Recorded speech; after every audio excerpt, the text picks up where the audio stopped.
जय श्री कृष्ण दोस्तों, आप सबका अपने चैनल पुण्य धर्म में स्वागत है। आज आप सब माघ महात्म के 8वें अध्याय का श्रवण करेंगे। आज तारीख है 11 और दिन है रविवार का और तिथि अष्टमी है।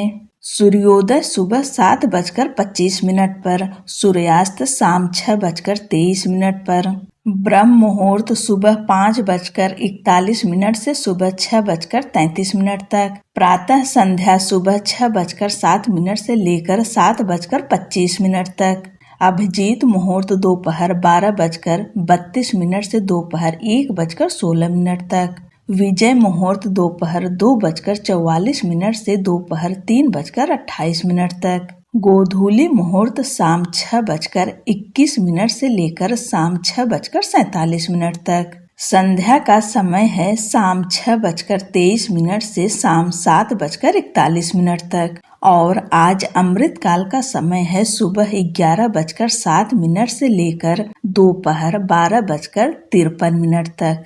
अब जानिए राहु काल का समय। राहु काल का समय है शाम 5:01 से लेकर शाम 6:23 तक। आइए अब हम सब मिलकर 8वें अध्याय का श्रवण करते हैं। यमदूत कहने लगा कि तुमने बड़ी सुंदर वार्ता पूछी है। यद्यपि मैं पराधीन हूँ, फिर भी तुम्हारे स्नेहवश अपनी बुद्धि के अनुसार बतलाता हूँ। जो प्राणी काया, वाचा और मनसा से कभी दूसरों को दुख नहीं देते, वे यमलोक में नहीं जाते। हिंसा करने वाले वेद, यज्ञ, तप और दान से भी उत्तम गति को नहीं पाते। अहिंसा सबसे बड़ा धर्म तप और दान ऋषियों ने बताया है। जो मनुष्य जल या पृथ्वी पर रहने वाले जीवों को अपने भोजन के लिए मारते हैं, वे कालसूत्र नामक नरक में पड़ते हैं और वहां पर अपना मांस खाते हैं और रक्त पीप पान करते हैं तथा पीप की कीच में उनको कीड़े काटते हैं।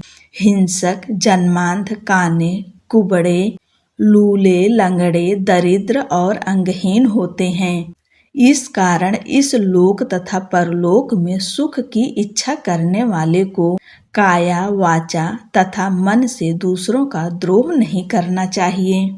जो हिंसा नहीं करते, उनको किसी प्रकार का भय नहीं होता। जिस तरह सीधी और टेढ़ी दोनों प्रकार की बहने वाली नदियां समुद्र में मिल जाती है, वैसे ही सब धर्म अहिंसा में प्रवेश कर जाते हैं। ब्रह्मचारी, गृहस्थ, वानप्रस्थी तथा यति सभी अपने अपने धर्म का पालन करने और जितेंद्रिय रहने से ब्रह्मलोक को प्राप्त करते हैं। जो जलाशय आदि बनाते हैं और सदैव 5 यज्ञ करते हैं, वे यमपुरी में नहीं जाते।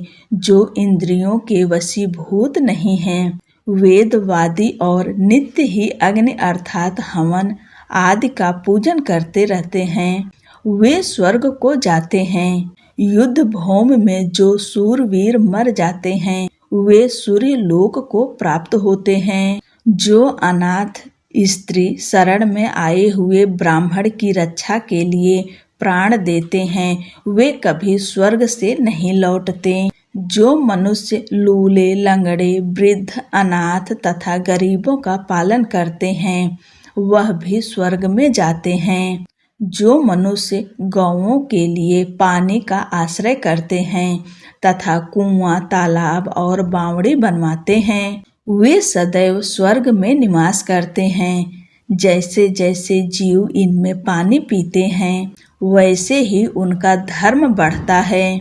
जल से ही मनुष्य के प्राण हैं, इसलिए जो प्याऊ आदि लगाते हैं, वह अक्षय स्वर्ग को प्राप्त होते हैं। बड़े बड़े यज्ञ भी वह फल नहीं देते जो अधिक छाया वाले वृक्ष मार्ग में लगाने से देते हैं। जो मनुष्य वृक्ष रोपण करता है, वह सदैव दानी और यज्ञ करने वाला होता है। जो अच्छे फल और अच्छी छाया वाले मार्ग के वृक्षों को काटता है, वह नरकगामी होता है। तुलसी का पौधा लगाने वाला सब पापों से छूट जाता है। जिस घर में तुलसी वन है वह घर तीर्थ के समान है और उस घर में कभी यमदूत नहीं जाते। तुलसी की सुगंध से पितरों का चित्त आनंदित हो जाता है और वे विमान में बैठकर विष्णु लोक को जाते हैं। नर्मदा नदी का दर्शन, गंगा का स्नान और तुलसी दल का स्पर्श, यह सब बराबर बराबर फल देने वाले हैं। हर एक द्वादशी को ब्रह्मा भी तुलसी का पूजन करते हैं। रत्न, सोना, फूल तथा मोती की माला के दान का इतना पुण्य नहीं जितना तुलसी की माला के दान का है।